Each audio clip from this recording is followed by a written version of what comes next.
The city woke in the summer of 1854 without a trace of coolness, as if the night had failed to do its job and leave even a little fresh air in the narrow courtyards. The wooden shutters behind which water was kept in jugs were damp on the inside, and that dampness did not promise relief from thirst.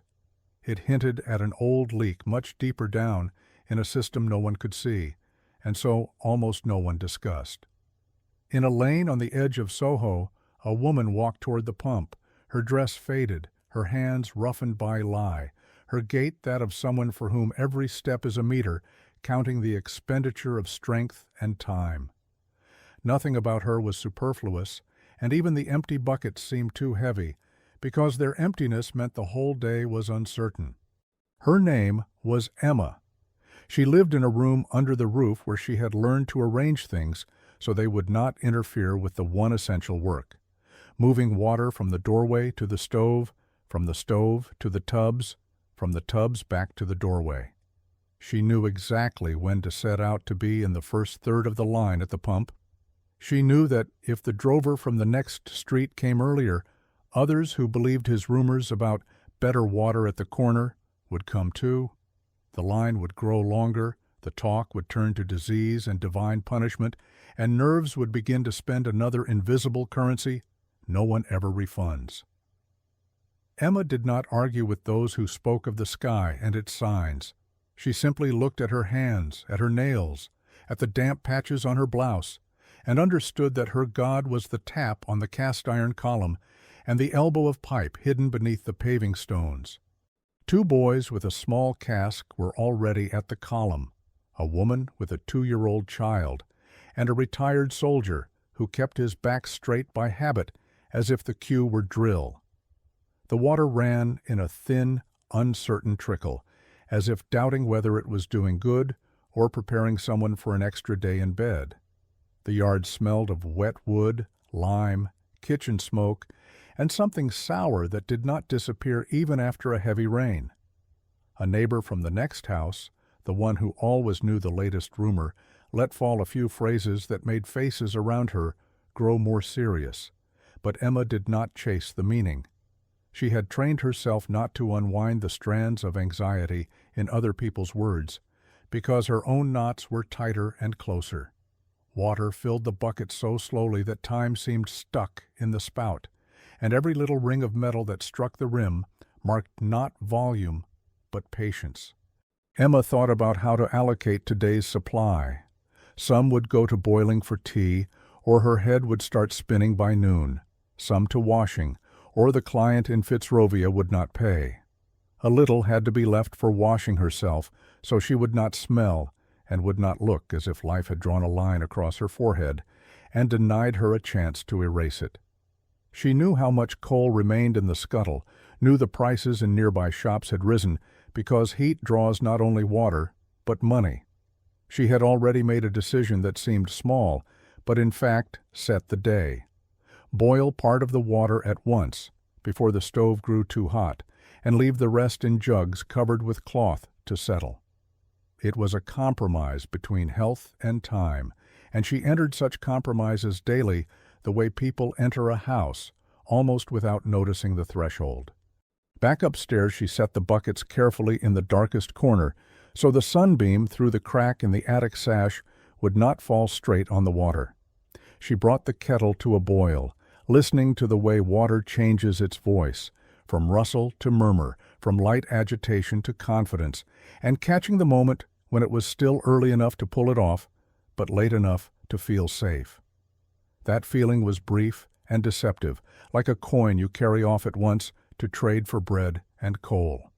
She took a small sip, felt the warm liquid return clarity to her eyes, and turned to the tub where the laundry waited. The lie stung the scratches on her fingers. The muscles in her shoulders answered with a dull ache.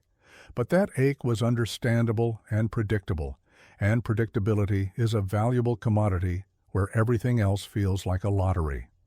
From below, the yard came alive with curses and the clack of lids. Someone spilled a bucket. The glassy laughter of those who had kept theirs rang out, short and nervous. Emma knew water spilled on the stones would not come back. Here, nothing came back. Drop a mug, and you might glue it, and it would serve again. Dent a bucket, and you could bend the rim back, and it would carry that dent like a scar. Lose a day, and it was gone. She worked as if every crease in a pillowcase, every pair of children's stockings, every apron were a coin meant to fall straight into her hands. The Fitzrovia client did not pay generously, but she paid on time, and punctuality in such conditions looked like a luxury. By noon the heat was palpable, even in the glazed landings. Air rose up from the cobbles and entered the room like a third shift, without greeting, but with authority to order everything around. The street grew louder, scraps of news drifting through the window lined up into a chain. A shop closed somewhere, someone fell ill quickly, someone did not return from work. Emma disliked those chains because they led not to conclusions, but to anxiety. Her hands moved along the familiar route: soak, rub, rinse, wring, hang, and that route protected better than any prayer against panic. When a cycle repeats, its predictability gives support even if the ground sways underfoot. She carried the first load up to the attic where the clotheslines waited like empty pages. The fabric hung heavy, water dripped into old rusty basins, and each drop sound was a small proof that the supply was dwindling. A child shouted below, but a moment later the noise merged with the usual yard hum. Emma returned to the room and sat on the edge of the bed to catch her breath. In these short minutes of rest, she allowed herself the luxury of thinking not about water, but about hands. She counted her calluses not as a defect, but as a map of a road that had, after all, made her stronger than she looked to those who saw only the dress and the kerchief. In the afternoon she had to carry the work to the client. That meant crossing several streets where the pumps often stood dry or ran cloudy. She wrapped the dried laundry in clean cloth, checked the seams, traced with her eyes every lace insert. She went down carefully, as if she were carrying not fabric but a fragile dish that held tomorrow's supper. In the yard, a man argued with a water seller. The dispute was about price and fairness, but fairness took no part in such conversations because it did not come to places where it was not paid. Emma passed by so as not to be drawn in and lose her small schedule. The street met her with the smell of dust and overheated iron. Beside one column stood a man in a dark frock coat with a notebook. Someone said he was marking a map, trying to understand why people fell ill more often in some houses than others. Emma walked past without slowing, but she remembered the face because the faces of those who pay attention to water automatically became important to her. In the coal shop where she sometimes bought on credit, the seller turned away, pretending to be busy. Credit on such days became thinner than paper. She did not waste extra words or extra steps. At the door in Fitzrovia, a maid met her, her eyes sliding over Emma's bundle and face. The maid let fall a few crisp phrases whose meaning was that next time it would be better to bring everything at once and earlier, because the mistress was nervous. Emma nodded, feeling weariness lock in with irritation, but irritation too had become a familiar companion that owed no explanation for being there. She took the coins, tucked them carefully into her pouch, and stepped back out, trying not to hold her breath in the heat, though her breath would catch on its own when a cart passed, lifting dust. On the way back she passed the man with the notebook again. Now 2 others had joined him, and one gestured toward the pump on Broad Street. People were arguing whether to touch an old mechanism, because London mechanisms were familiar and predictable, and any change in well-known iron aroused wariness. Emma did not stop and did not listen in. She gathered only that they were talking about the pump handle and caught herself thinking that any handle always has 2 motions, down and up, and both tire the one who pumps equally, but are absolutely necessary for the one who drinks.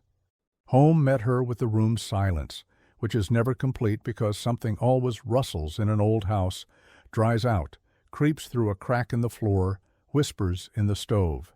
She drank a little more water, salted a piece of bread so as not to spend precious oil, and returned to the tub where the rest of the laundry waited. The sun slanted, but the heat did not yield, as if the day had decided to keep its power to the last. Her fingers moved more slowly than in the morning, and her shoulders protested with more stubborn pain. She did not consider it heroism and did not call it a feat. It was simple routine necessity, and necessity is the quietest of bosses. Toward evening, a different kind of noise rose from below, as if the yard had heard a piece of news everyone understood at once. Someone ran to the corner, someone came back, someone said the column gave no more water because the men in frock coats had taken off the handle and carried it away. At first Emma did not believe it, because actions like that always seem impossible until you see the consequences. She went to the window after all and saw a short metal object being carried down the lane, held like something important and dangerous at once. The sight did not bring relief. It added uncertainty. If the column was silent, the water would find another path, but that path would cost more time and strength. She sat again on the bed's edge and tried to lay out in her head the remainder of the day into simple tasks. She had to wring the last sheets and spread them so they could dry at night without risk of getting wet from morning condensation. She had to leave enough water for morning because no one knew how far she would have to go. She had to check the coal and guess where she could buy cheaper without wasting the road. She had to remember whether the neighbor had a spoon of salt, because salt helps the body hold water, and that knowledge had saved her more than once. These items were not heroic survival plans, but simple bookkeeping of body and home. Suddenly a thought pricked her, the one that came more often on days like this.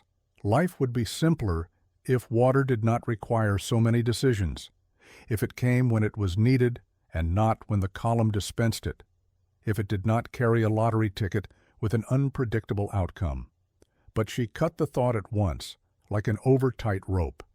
In this city, nothing came by itself. Everything came through effort or through price. One cannot demand from an environment what it never promised. She remembered how, some years earlier, in another summer, a friend, also a laundress, had fallen ill because on the hardest day she chose to save coal and did not boil the water. Then everyone said the vapors and bad airs were to blame, and no one caught the connection between the ditch and the cup. But later people appeared in the yard who asked different questions, and for the first time words were heard about how the sky does not always answer earthly troubles. Emma did not argue with them. She simply added quietly another argument in favor of boiling, even if it cost an extra hour. Hours were dearer in such cases, but life was not cheap either. Dusk brought relief for the eyes, but not for the head. In dusk you see fewer alarming details, but mistakes are easier to make. She took in the dry laundry, stacked it neatly, prepared it for tomorrow's walk. She set the jugs closer to the wall because toward morning it was cooler by the brick. She banked the stove, leaving coal that could be coaxed back to life in the morning. For a second she leaned against the jamb, closed her eyes, and counted how many steps she had taken between the threshold and the tub. She counted roughly so as not to tire herself with precision, because precision is also a luxury when the body asks simply to lie down. Below, someone lit a candle, and a narrow beam slid across her room's wall. That meant the neighbor's family had returned from some endless errand and had strength left for light. Emma thought that light without water is a strange thing. It shows dust on the shelf, but it does not quench thirst. It makes fabric visible, but it does not change its weight. Light is useful when you have something to direct it at. Today she needed not light, but a tomorrow in which the column would work within reach of her feet. She lay down without undressing and left a mug of water by the bed. That mug was the last boundary between her and a sleepless night. Without it she would wake at night with a dry mouth, rise, take 3 steps, stumble, jostle her thoughts, and sleep would leave until dawn. With the mug, if she was lucky, she would not have to get up at all. She closed her eyes and tried to remember a place where water had once come easily. She remembered a brook on the outskirts where, as a child, she could dip her hands and think of nothing. That memory was an impermissible luxury, and she drove it away like you drive away the thought of an expensive dress when you know that tomorrow it will be lye and the stove again. Night brought not the promised coolness, but a relative calm in the yard. A city quiets gradually, like an orchestra, from which instruments are taken away one by one. First the carts fall silent, then the shutters close, then each house makes its last sound and grows still. Water has no last sound. It is always flowing somewhere, in casks, in pits, in the Thames. It simply flows past those who need it most sometimes. Emma knew this not as philosophy, but as practice. Water prefers the path of least resistance, and people prefer the path of least pain. Those paths rarely coincide. She woke before dawn because the day came to her through the thin glass and through habit. She checked the jugs. In one, the water had grown cloudier. In the other, it had stayed nearly the same. She covered both mouths more tightly to avoid arguing with dust. She lit the stove, urging the coal to wake to work again. While the kettle gathered strength, she stepped out to the stair landing and listened to the yard. The yard promised nothing. That was honest. Yesterday's news of the missing handle could mean that today she would have to walk farther to another street where the line, talk, and faces were different, but the needs the same. She was used to this shifting of points on the map of her weariness. Packed up, she took the buckets and the jug and went out again. The street met her with whitish light that for a minute makes everything flatter and quieter. On the corner, people really were looking at the handleless column as at a wounded bird. The men in frock coats stood there as well. One still had the same notebook. They spoke with animation because their decision had been an act in a struggle with something they could not see directly. Emma felt no anger toward them. She understood that sometimes someone has to try an unusual action to loosen a knot that after so many days only tightens. But that understanding did not make her walk to the next column any easier. The way to the other column took more time and strength than she wished. On the way, she had time to think about everything usually crowded out by the rhythm of her hands. How strangely the body is built. It asks for water as the first remedy for all troubles, and the environment it lives in turns water into a risk and an object of bargaining. How, if she had been born in another city, in another age, her hands might have carried books instead of buckets, and her whole life would have stacked differently. How even here, in these conditions, there are small islands of steadiness, familiar lines on the attic, a stove that obeys, a neighbor who will lend salt if asked. These thoughts were not complaints. They were a way to describe to herself the field on which she had to play without a break. At the new column, the line was longer than usual because news moves faster than feet. People accustomed to their own pump came here unfamiliar and cautious, like guests in another's house. This column hummed briskly, which meant the water from it was either cleaner or less tired. Emma took her place at the end, set her buckets so as not to hinder others, and allowed herself a short inner check. Had she done everything at home to manage today? The answer was uncertain, but sufficient. Today did not require perfection. It required participation. When the line moved and her buckets filled, she felt the familiar heaviness in which there was something consoling. Heaviness meant certainty. There is water, there is direction, there is work. She lifted the buckets, raised them a few centimeters so her hands could find their balance more easily, and started home. On the way, she noticed the man with the notebook again, now in another spot, and near him a small crowd discussing a map. It seemed to her that someone was drawing a pencil circle around every house where bad things had happened, and connecting those circles with lines that converged on the pump on Broad Street. That picture for a second grew clear, as if someone had finally shown the mechanism hidden under the stone. There was relief in that clarity. Even if it did not touch her buckets directly, it touched the future. The day began to gather its usual speed. The stove breathed, the laundry soaked, her hands moved through the familiar sequence. The water from the new column smelled less, and that was already a plus. Emma worked without haste because she knew the price of proven gestures. From time to time she took short breaks to drink in small sips and thought about the men in frock coats. If they were right, the city would change. If they were not, the city would still change, but in another way, and it would take more days and more lives. History rarely gives gifts for free. By noon, a differently tempered light came into the room, as if the sky had decided to show mercy.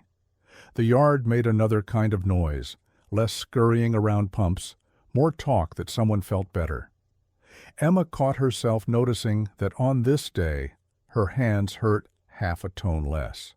Perhaps because the water was cleaner, perhaps because her mind had let go one of its invisible loops of worry.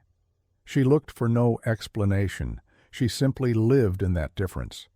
In the evening, when the last batch of laundry hung on the line, Emma sat on the floor by the stove and allowed herself a long drink of water. That drink was a reward, but not a trophy. She knew that tomorrow it would all begin again, but that very knowledge made today's ending complete. She stacked the dry fabric, adjusted the jugs by the wall, checked the coal before sleep.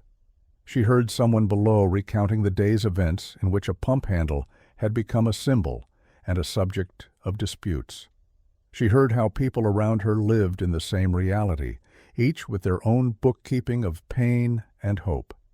She lay down and did not recall the childhood brook. Today itself had been a brook that found its way through stones. Night brought not a promise but an honest rest.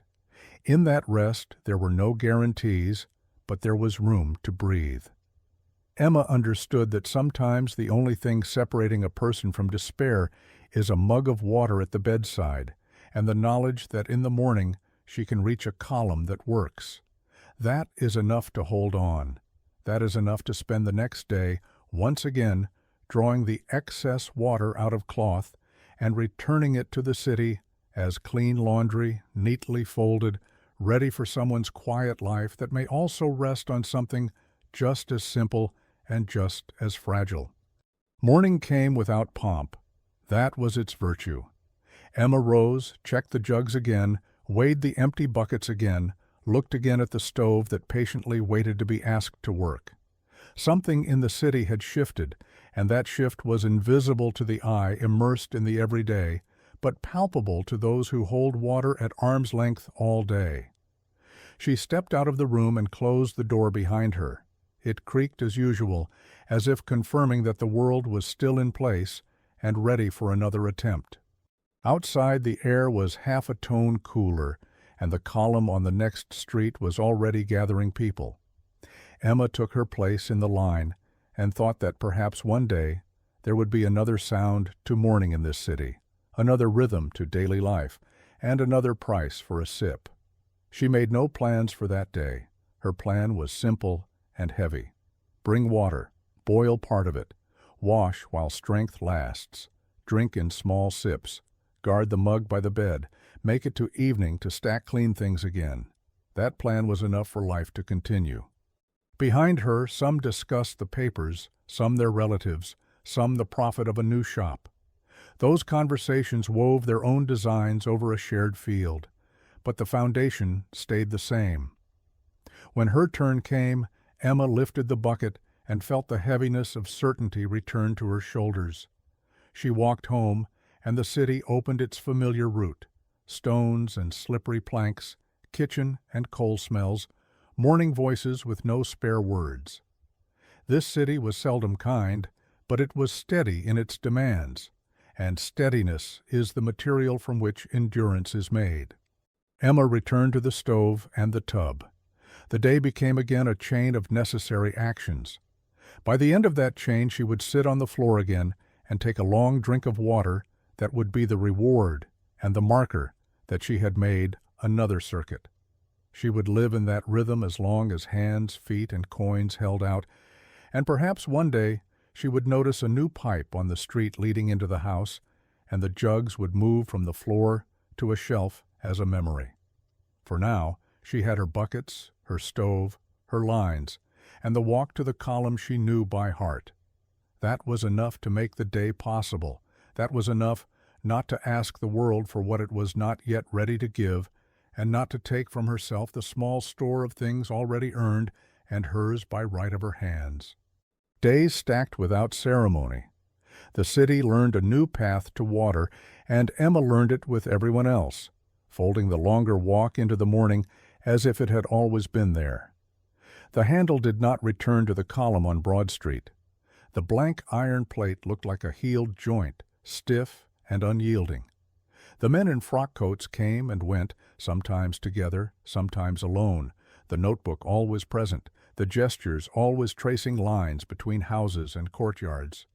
The map they carried in their heads slowly leaked into the map they carried on paper, and the paper began to explain what rumor could not: that a street may share walls and sky and still not share the same danger, that there are invisible currents underfoot as real as the water in the buckets. Work did not stop. Linen still arrived with the same stains and the same expectations attached. The stove still asked for coal.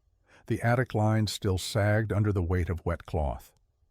Emma did not measure the days by headlines or sermons. She measured them by how often she had to rest her forearms against the rim of the tub, by how fast the kettle found its voice, by how many small sips were left in the mug when she laid down. She noticed changes only when they touched that counting. One morning, the line at the farther column moved faster.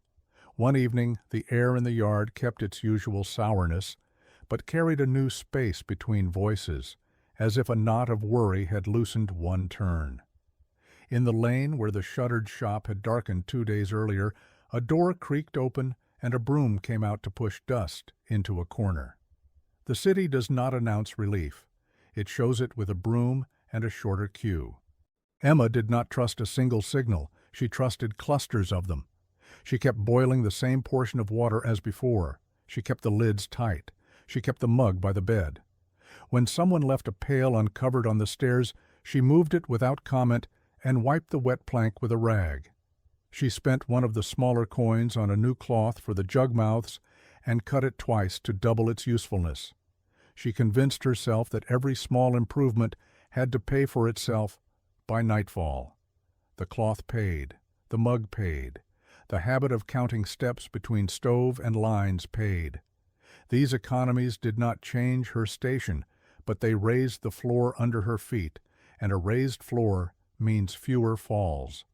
News about the column traveled in layered stories. In one layer, the men in frock coats had acted rashly and would learn a lesson from angry households. In another, they had acted boldly and would save lives by arithmetic. In a third, none of it mattered, because fate travels by rules that ignore maps and notebooks. Emma did not pick a layer. She resumed her route with 2 new turns to reach the other pump and watched the numbers in her own accounting. Days with less fever in the yard began to string together. The woman who had shut her window and seldom came out pushed the sash open 1 inch, then 2. The coal seller, who had turned away when asked for credit, looked up first, then nodded on the second visit, then called after her to remind her of what he would have reminded her anyway. Habit is the city's reward for patience. More laundry came from houses that had been near the silent column. The cloth smelled no different. It only came tied with knots that were a little tighter. The clients did not explain. They never explained.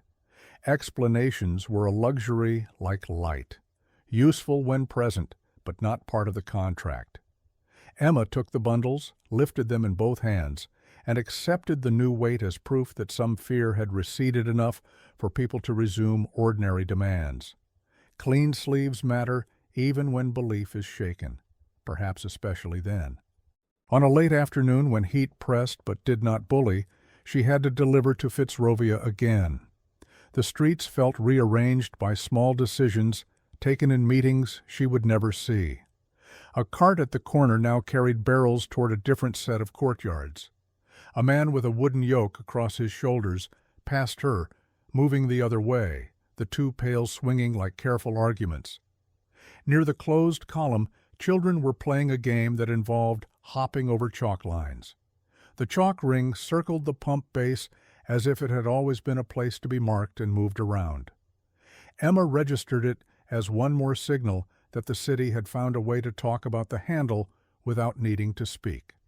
The man with the notebook appeared in her route 2 more times that week, and each time he was with someone else who carried folded sheets. Emma's eyes were not trained to read maps at a distance, but she recognized the shape of Broad Street, even when reduced to lines and boxes. The cluster of circles had been dense there. It now looked like a pattern that had stopped spreading. The lines that once pulled toward the center seemed to trail off. She could not know dates or tallies. She did not need them.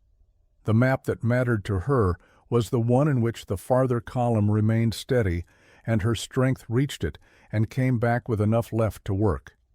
The attic grew familiar with a slightly different smell, less harsh in the middle of the day. Emma did not trust this either.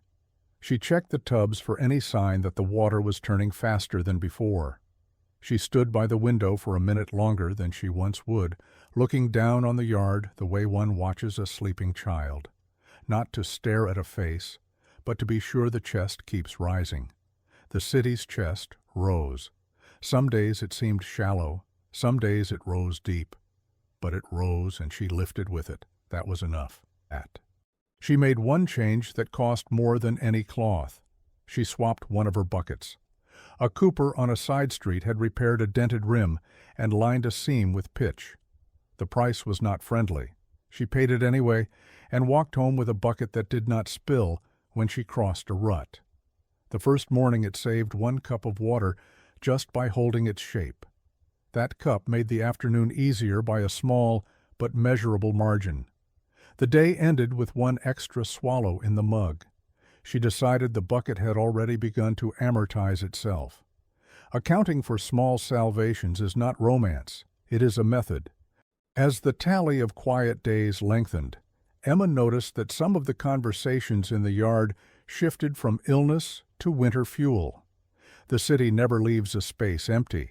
It moves the next worry into the gap. She sat by the stove on a warm evening and ran her thumbnail along the edge of the coal scuttle, thinking about the months ahead. Heat would fall, damp would rise, and the lines on the attic would dry more slowly. Water would turn from enemy to resource to enemy again as drafts came under doors. The handle on Broad Street would remain a story people pointed to, proof for those who needed proof, caution for those who distrusted change, a landmark for those who require landmarks to make sense of memory. Emma set the kettle down and looked at the metal circle of its base. A circle is not an argument, but it holds things steady. Stability is not a cure, but it gives time to think. On a morning that began cooler than most, she woke before the light and touched the jug by the wall. The water was clear enough for its own reflection. She lit the stove and listened to the first strikes of flame as they found the coal. The sound reminded her of the first days of the outbreak, not because of fear, but because of contrast. The memory of fatigue lives in the same room as the habit of work. They do not block each other, they share a table. She poured a small portion into the kettle, added a second, and stopped at the old mark in the tin where she always stopped. Routine is a language as precise as a ledger. Midday brought a small job outside the usual circuit. A family on the boundary of another parish needed their wash taken after a move. Emma carried their bundle along a way she seldom took and crossed a narrow footbridge that looked patchy but held. On the other side, a trench men had dug for some purpose cut through the yard. Timber straddled it like a low table. One end of a pipe peered from the earth. A boy stood next to it with a stick, prodding the metal as if coaxing an animal from sleep. Emma walked around the trench carefully, lifted the bundle higher, and felt the idea of the pipe enter her day without asking permission. A pipe that lies in the ground and leads water indoors is not a promise. It is a plan. Plans live long before they are kind to the hands that need them. That evening she stood her buckets by the door and thought about the distance between the pipe in the ground and any change in her room. It could be years. It could be never. She returned to the here and now, to the stove that obeyed, to the lines that held, to the cup that waited. She counted the steps between them and found the number within the usual range. She looked at her fingers, at the pale ridges where the lye had roughened them, and saw that her work had given her two things at once, pain and precision. With precision she could shave waste from risk. With precision she could force a day to yield an extra small gain and stack those gains until a week felt less like a cliff and more like a long stone ramp. Autumn bent the light. The yard took on smells that were less raw. Coal smoke returned to its role as background rather than signal. On Broad Street the column remained mute. The chalk rings became scuffs, then dust, then memory. The men with the notebook and the folded sheets came less often, and when they came, they walked slower, as if their work had crossed an invisible line between crisis and conclusion. Emma watched them the way she watched pigeons on the roofline. The eye catches motion by training, not always by interest. She still weighed her buckets when full and when empty. She still boiled the same portion. She still spared her ankles on the stairs. Her day did not need conclusions. It needed water in the right place at the right time. Winter brought what winter brings: fewer hours of light, faster cooling of the mug, a sharper bite in the cracks under the door.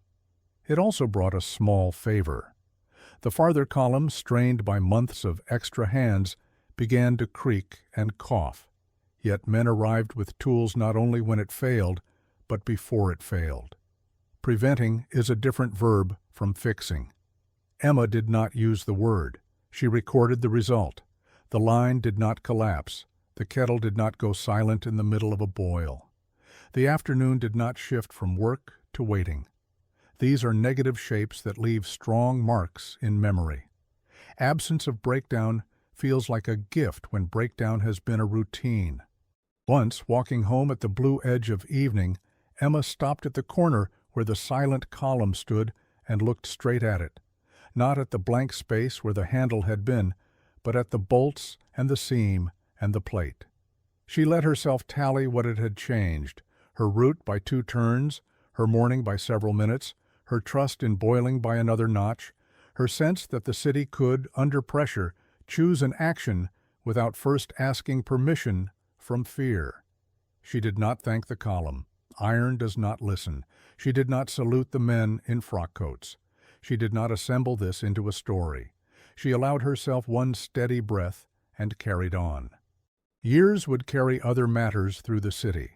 Smells that forced Parliament to look at the river, plans that would harden into pipes and brick, taxes that would enter rooms whether the rooms invited them or not. Emma would not be asked to approve any of this. She would only be asked to adjust. That is the ordinary contract between those who hold buckets and those who draw maps. The maps move slower than thirst but faster than tradition, and in that small advantage lie lives that will never become numbers on a page. On a rain-washed morning when winter had already broken and spring was an argument rather than a fact, Emma placed her mug on the sill and watched the wet streaks run down the glass. The yard below shone clean for once, as if the city had decided to show its bones instead of its skin. A woman crossed with a pail and did not slip. A child hopped the last shallow puddle and did not guess that the water, for once, was only water. In the room, the kettle began its low talk and then its confident speech. Emma turned the handle and poured. Steam rose and faded. She did not raise the cup to some imagined future with pipes in every wall. She raised it to a present that did not steal from her hands quite as quickly as it once had. She drank. The swallow was warm and ordinary. The ordinariness was the point. The day moved forward. Tubs, lines, folding, a walk, a return. The cycle was as strict as ever, but it no longer pressed a thumb against her throat. By evening, when she set the last clean stack by the door and checked the jugs by the wall, she understood her own quiet conclusion. Survival in this city had never been a single act. It had been a series of adjustments to a system no one person could see. The handle's removal had not made her life light. It had made one decision simpler and one risk smaller, and the sum of such changes is what separates collapse from endurance. Night fell without fuss. She left the mug by the bed as always. She lay down in the same clothes she would need in the morning. The room kept its small chorus of old house sounds, a board settling, a distant gutter, the stove giving up its final faint heat. Emma counted nothing more. Numbers had done their work. She let the day pass out of her hands and felt the shape of the next one forming where it always formed, in the simple promise that the water would be there, reachable with feet and bearable with arms, hot when asked, cool when needed, no longer asking for a wager with health every time a lip touched a rim. In another part of the city, a page with a map would be filed and a conclusion written in words fit for journals and meetings. In her room, the conclusion lived in the hard-earned ease of a swallow that did not require thought. That is how most improvements arrive to the people who need them, as the removal of one habitual flinch. The rest of the night belonged to sleep. The handles of buckets leaned against one another by the door. The jug mouths faced the wall. The city breathed. The mug waited. The rinse water cooled.